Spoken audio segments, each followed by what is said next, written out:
대해서 설명하도록 하겠습니다. 호주는 2차 세계대전 이후에 경제 회복 및 여성의 사회 진출 증가로 독립주거에 대한 수요가 증가였습니다. 이 원래 공유주거인 루밍하우스는 사회적인 취약 집단을 위한 주거시설로 주로 사용되었는데요. 이제 최근에는 이 루밍하우스를 호스텔이나 관광 숙박시설로 사용하기도 합니다. 호주의 경우 루밍하우스의 등록제도, 루밍하우스의 설계 및 시설 기준, 운영 기준, 사례에 대해서 살펴보도록 하겠습니다. 루밍하우스의 등록제도입니다. 루밍하우스는 1인 가구가 거주하는 주택 유형이었으나 1997년 주택임대법에 하나 이상의 방을 임대할 수 있고 총 거주 인원은 4명 이상인 주택으로 정의하고 있습니다. 목욕탕과 부엌, 세탁실, 기타 공용 공간을 공유를 하고요. 주택 소유자, 즉 집주인과 그 가족이 함께 거주하지 않아야 됩니다. 거주자마다 별도의 집주인과 임대차 계약이 존재하는 주택이 바로 루밍하우스입니다. 그 루밍하우스에는 여럿이 거주하는 루밍하우스는 명확한 규칙과 규정을 갖추고 있습니다. 소유자와 임차인과의 의무가 있겠고요. 그 다음에 소유자와 운영자, 관리자는 그 루밍하우스를 운영할 수 있는 관리 면허를 가지고 있어야 됩니다.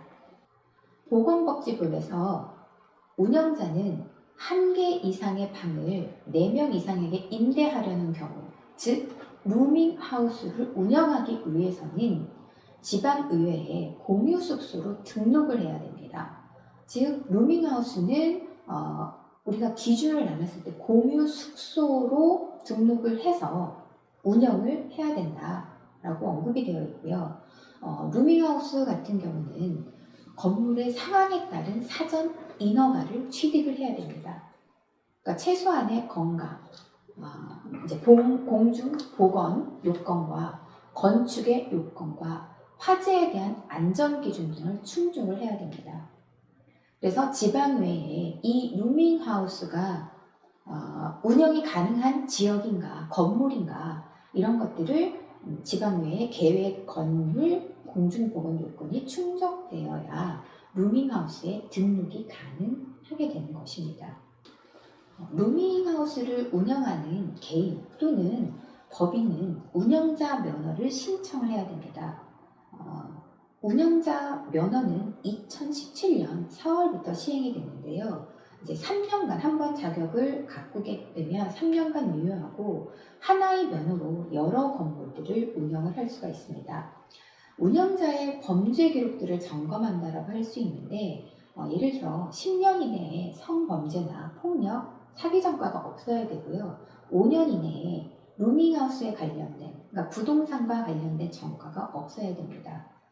이러한 면허 없이 운영을 한다면 최대 개인 같은 경우는 2년 이상의 징역 또는 우리나라 돈으로 3,300만 원 정도의 벌금을 내야 되고요. 단체 같은 경우는 약 19만 호주 달러 이상의 벌금을 지급을 해야 됩니다. 그리고 우리가 루밍하우스에 등록을 할 때 아니면 또는 운영을 할 때 적용되는 다양한 법들이 있는데요. 이제 주택임차법, 보건복지법, 건축법, 공정거래법, 기획균등법 등이 있습니다. 그래서 임차법, 주택임차법, 보건복지법, 건축법, 공정거래법 등은 뒤에 나오는 건축 기준이나 설비 기준이나 운영 기준에 해당되는 그런 법률이다라고 보시면 되겠습니다. 루밍하우스는 지방의회에 공동숙소로 등록하기 위해서는 지방의회는 그 건물이 공동숙소에 적합한 건물인지 조사를 하게 되는 거고 공중 보건조사를 실시를 하게 됩니다. 건축 기준에 명시되어 있는 안전 기준에 맞게 이제 조성되어 있는지, 면적 기준은 맞는지, 그리고 루밍하우스 운영 면허를 신청하기 또 위해서는 이제 빅토리아주의 소비자 보호국에서 최저 주거 기준에 맞는지 이런 숙소 상태를 점검을 해야 됩니다.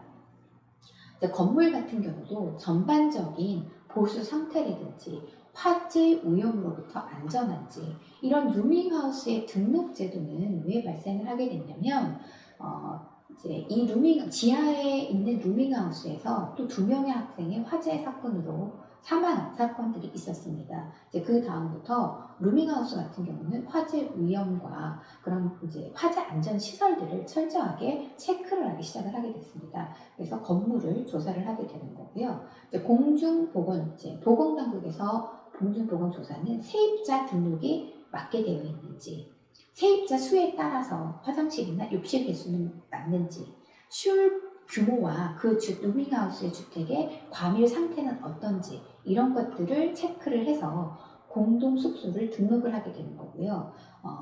이제 운영 면허를 신청을 할 때는 주택도, 그러니까 부동산도 하나의 소비자와의 관계잖아요. 그래서 임차 문제를 하기 위해서 소비자 보호국에서 최소한의 침실한 그 화재 안전 검사라든지 음식 준비 공간이나 화장실이나 부엌 싱크대는 어떻게 되어 있는지, 보수 상태는 어떻게 되어 있는지 이런 것들을 점검을 하기 시작을 하는 것입니다.